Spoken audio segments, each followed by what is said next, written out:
This is Neil Ratner Rock Doc here on WDST Radio Woodstock with another episode of This Week in Rock with support from Transcend Dental and my friend, the amazing dentist and rock star Bruce Milner.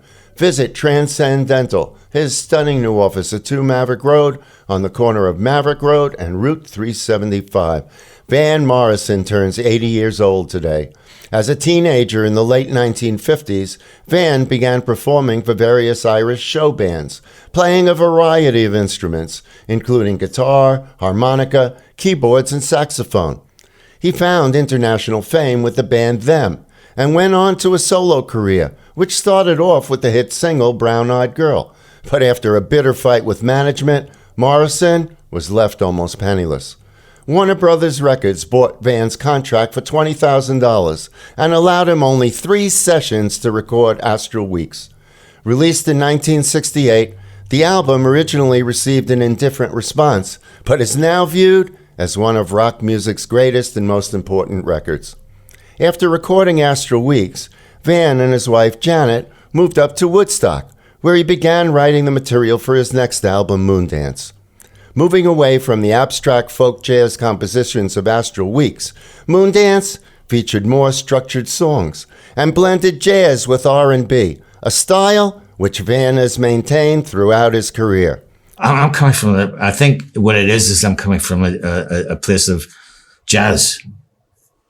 Rather than pop or rock, or rather than what's commercial and what's on the charts. And, it's just that was where I was coming from in the beginning. So, that's really still where I'm at.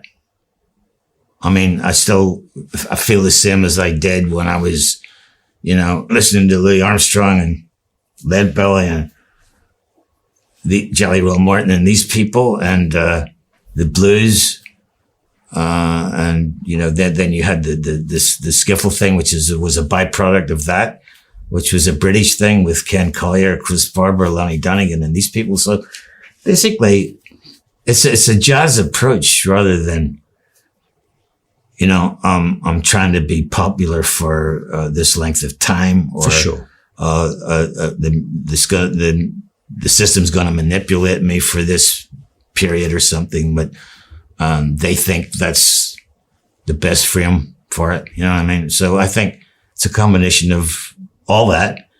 And I think if you're anti-system to start with, then it's fairly impossible to get sucked in right to that program. For sure. That program. Yeah.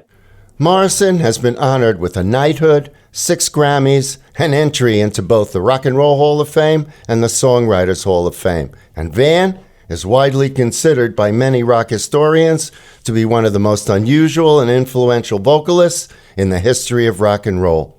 Into the Mystic is a song from Moondance, which according to a BBC survey is one of the most popular songs surgeons like to play during surgery. And as a retired anesthesiologist who spent 25 years in the OR, I can confirm that to be true. Okay, let's listen. Van Morrison and Into the Mystic.